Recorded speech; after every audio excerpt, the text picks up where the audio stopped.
Cette séance pour les élèves de CM2, nous sommes en mathématiques avec le professeur Egbe Kossi qui va nous parler de la division des nombres pour les élèves des classes de CM2, vous qui préparez votre examen de fin d'année. Et nous avons la présence de monsieur l'inspecteur en studio qui va nous parler un peu de ce chapitre. Monsieur l'inspecteur, vous avez la parole.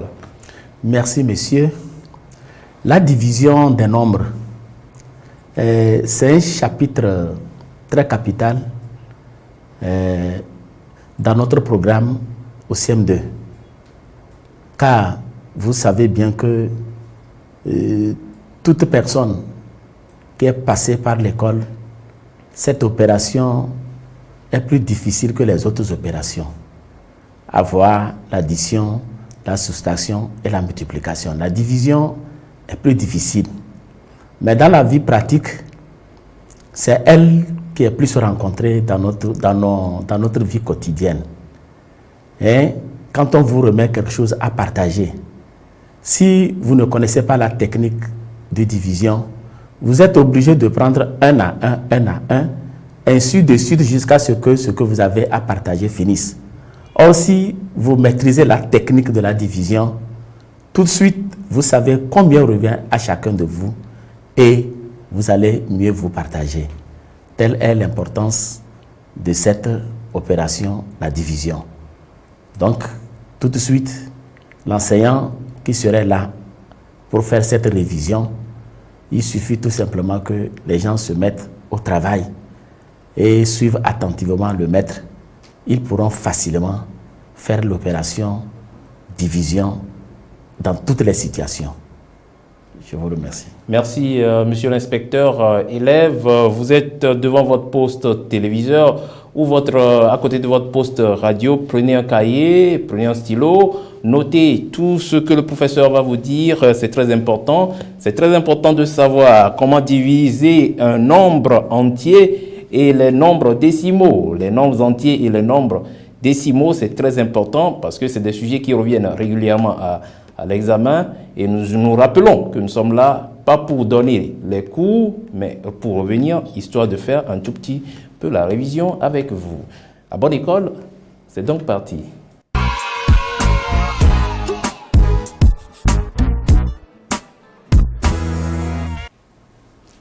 Bonjour chers élèves de la classe de CM2, ainsi que tous les autres candidats à l'examen du CEPD.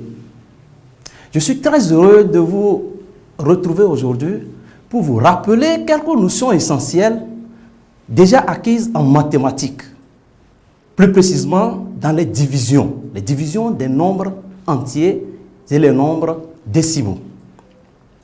Alors, je réponds au nom de Egbe Kossi, titulaire de CM2 à l'EPP Beaune, situé dans l'expression Lomé Suite, dirigé par Katania et Sodina Michel. Alors pour commencer, je vous exhorterai à chercher les instruments, c'est-à-dire les cahiers, les bics, l'ensemble géométrique et bien d'autres choses que vous allez utiliser. Et bon, comme vous savez, nous sommes au primaire et à chaque temps, nous animons nos activités. Alors nous allons ensemble animer cette séance. Qui peut me donner un petit chant que nous allons exécuter? Oui? Toi? À nos maîtres de chant, à nos maîtres du bonheur, qu'ils soient hors de tout malheur, qu'ils ne connaissent que prospérité, bonheur, honneur, grand plaisir et bonne santé. Qu'ils ne connaissent que prospérité, bonheur, honneur, grand plaisir et bonne santé. Merci mes élèves. Nous allons tout à l'heure commencer le travail proprement dit. Comme je vous l'ai dit, nous allons ensemble réviser la division des nombres entiers et les nombres décimaux. Alors, à la fin de cette séance, tout le monde sera capable de faire une division avec, ou bien d'abord de rappeler les différents termes de la division et d'effectuer correctement la division avec ces nombres entiers et les nombres décimaux. Alors, quels sont les différents termes que nous avons en division? Les différents termes que nous avons en division sont, il y a le dividende, le nombre que nous allons diviser, c'est ce qu'on appelle le dividende. Nous avons le diviseur, le nombre avec lequel on va diviser le dividende. Et la réponse, on l'appelle le quotient. Et le reste, c'est à la fin. Des fois, il n'y a pas souvent le reste. Le reste peut être 0, mais quand même, c'est un reste. Alors, en récapitulatif, je peux dire, bien nous pouvons dire que les termes de la division sont, il y a le dividende, le diviseur, le quotient et le reste. Voilà quelques rappels des différents termes de la division. Alors, comment s'opère l'opération proprement dite? La division des nombres entiers. Nous allons prendre premièrement les nombres entiers. La division des nombres entiers, nous prenons d'abord le dividende. Par exemple, 198 divisé par 15. 198 divisé par 15. Alors, ici par exemple, qui peut me donner le dividende ici? Si nous prenons 198 divisé par 15, quel est le dividende? Oui? Toi? Oui? Ah, qui peut mieux dire? Oui, merci. Donc, le dividende ici, c'est 198. Et le diviseur, c'est quoi? Oui, toi? Oui? Oui, le diviseur, c'est 15. Alors, pour faire l'opération, comment ça se passe? On nous dit ici 198 divisé par 15. Je prends deux chiffres qui est 19. 19 divisé par 15. Autrement dit, dans 19, il y a combien de 15? On peut trouver combien de 15 dans 19? Donc, on peut trouver 15 une seule fois. C'est ça ici. Ça fait une fois. Donc, je fais 1 fois 15. 1 fois 5 égale à 5. Je mets ça en bas de 9. 1 fois 1 égale à 1. Donc, 9. Je fais maintenant la soustraction. 9 moins 5 égale à 4. 1 moins 1, 0. Donc, j'abaisse maintenant 8. 8, ça fait 48 en bas. Maintenant, on va diviser 48. Dans 48, il y a combien de fois 15? Dans 48, il y a combien de fois 15? Dans 48, on peut trouver 3 fois. Il y a 3 fois. 3 fois 5. Je fais 3 fois 5 égale à 15. J'écris 5 et je retiens 1. 3 fois 1, 3. Plus 1, ça fait 4. Ça fait 45. Alors, je peux faire maintenant 8 moins 5 égale à 3. 4 moins 4 égale à 0. Donc, si nous allons récapituler tout ce qu'on vient de dire, nous pouvons dire que le dividende, c'est 198 et le diviseur, c'est 15. Le quotient, c'est 13 et le reste, c'est 3. Dans les exercices, on peut vous dire même de trouver le quotient de deux nombres. Et on va vous donner les deux nombres. C'est à vous de savoir que vous devez diviser le premier nombre par le second. C'est-à-dire le dividende par le diviseur. Alors, pour vérifier si la réponse que j'ai trouvée est juste, qu'allons-nous faire? Comment on peut vérifier ça? La preuve pour vérifier.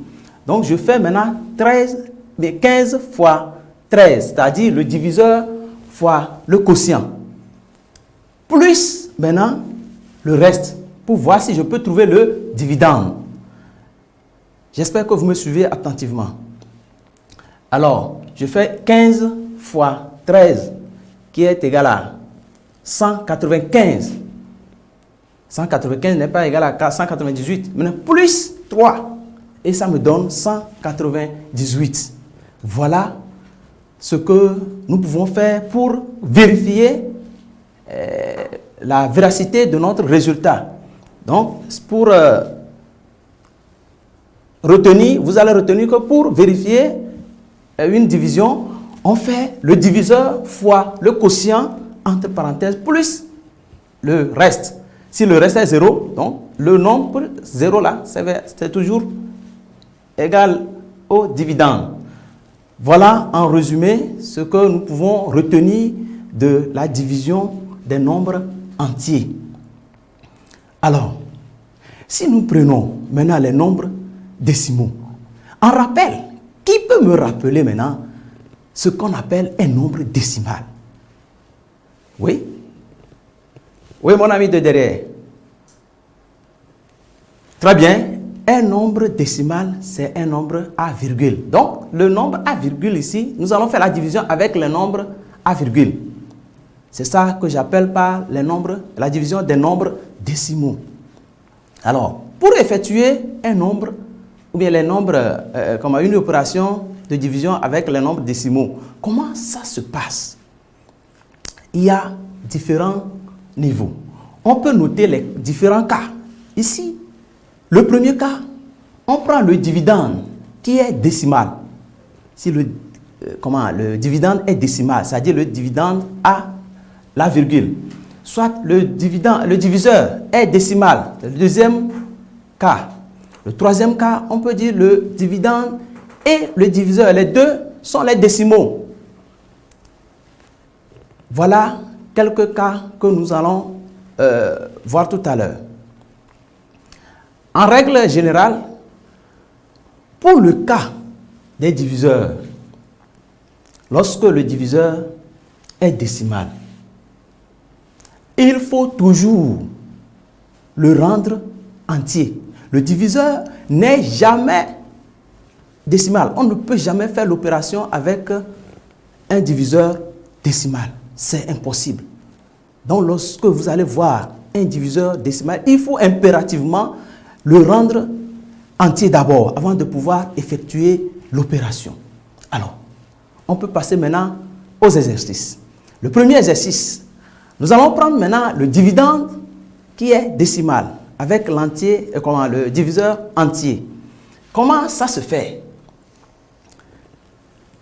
Je prends par exemple le dividende décimal. On a dit 648,15 divisé par 32.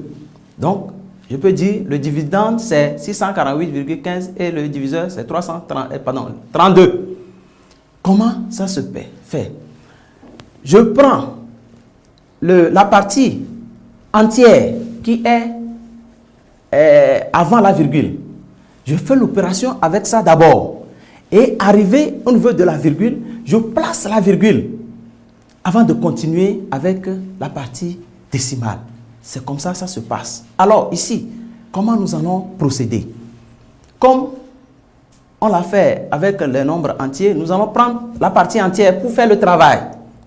Je prends, on dit 648,15 divisé par 32. Je prends d'abord deux chiffres ici aussi. Ça fait 64. 64 divisé par 32. Autrement dit, dans 64, il y a combien de fois 32? Il y a 2 fois. Donc, je fais 2 fois 2 égale à 4. 2 fois 3 égale à 6. Et maintenant, je fais 4 moins 4, 0. 6 moins 6, 0. Donc, j'abaisse maintenant 8. 8, comme c'est ici le dernier chiffre avant la virgule, je fais 8 divisé par 32. Dans 8, il y a combien de 32? C'est impossible. Donc, ça fait 0 fois. C'est ça qui est le 0 qui est ici. Ça fait 0 fois. Donc, on peut faire 0 fois 32, ça fait 0. Maintenant, j'abaisse 0, 8 moins 0 égale à 8. J'abaisse. Maintenant, je place la virgule. Il ne faut jamais oublier de placer la virgule. Arrivé au niveau de la virgule, vous placez la virgule avant de continuer le travail. Alors, 8 maintenant, après avoir